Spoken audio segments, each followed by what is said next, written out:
Welcome to Dougie Wuggy Story Hour. Yay!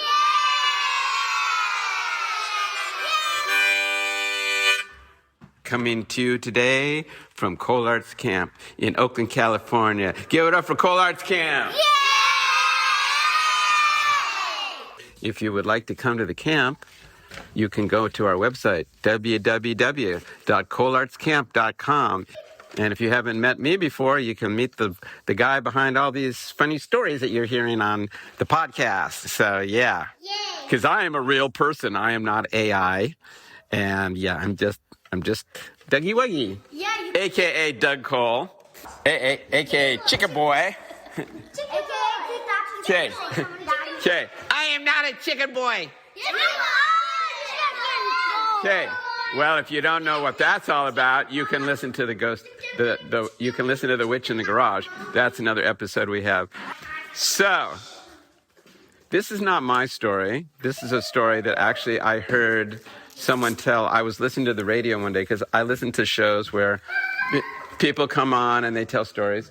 And this guy came on the radio and he's like, I'm going to tell you a story about my first week at a new job. Yeah, this is real. This guy, he said, I'm a police officer, and I work for the San Francisco Police Department, and when I was a brand new police officer, it was my first week on the job. They were still training me to be a police officer, and I had a training officer. He's called the TO. He's the, or she's the person that trains you to be a police officer. Well, first, please go to police school. It's like police academy. I'm gonna be a policeman. And then after you graduate, if you graduate and pass all the tests and everything, then they send you out with a training officer and you ride in the car with the training officer and you go on calls and you learn how to be a police officer in the community. So it was his third day of work. They're in the police car, and all of a sudden the car comes on the radio. There is a woman calling from 848 Hanover Street. She claims that there's someone in her attic. She thinks there's a robber in her attic.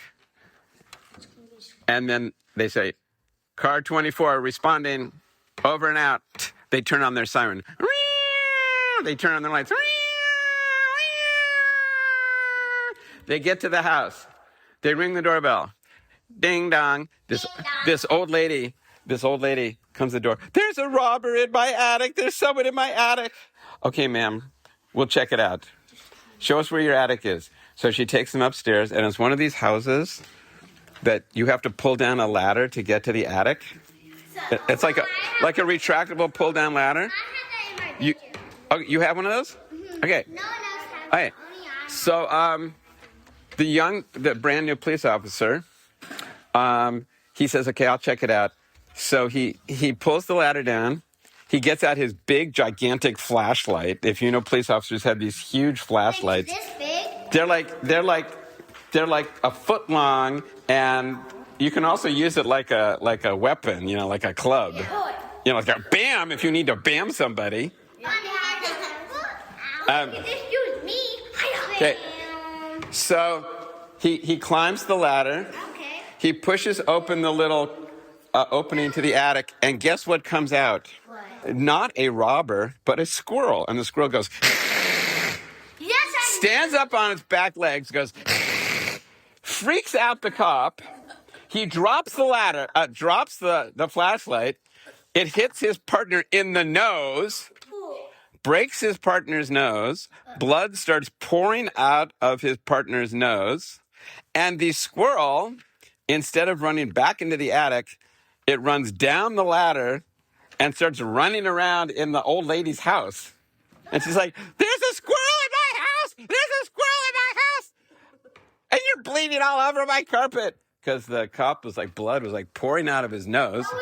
And they're chasing the squirrel. And blood is dripping all over, and they're wrecking this lady's carpet. She has a loose squirrel in her house. Then the squirrel runs down the stairs into the living room. The old lady was having a fire in her fireplace, and the squirrel runs into the fireplace. And they were like, oh, my gosh.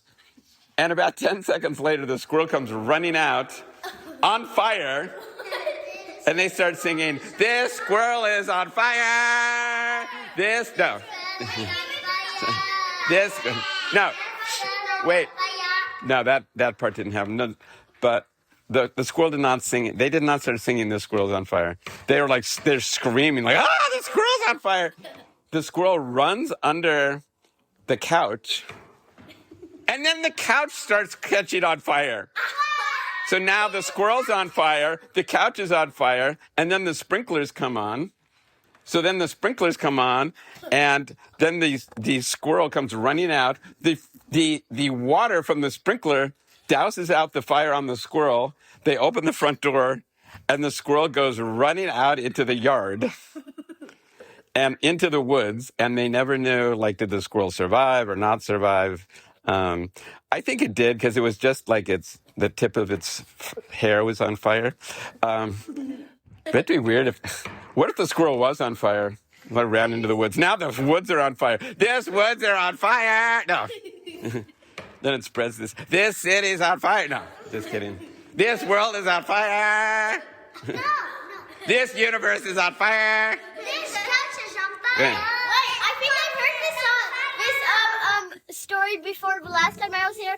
But literally, if there's blood falling out of his nose, he needs the hospital. Well, no, and then the young cop like turns to his partner and says, "I'm really sorry that I dropped the flashlight." And he goes, "Yeah, me too." His shirt was all bloody. Now they stopped the blood.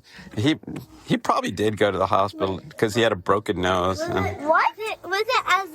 it as much as that girl when she got the big nosebleed? Oh, that story, yeah. There's another nosebleed story. Was that much? Well, yeah.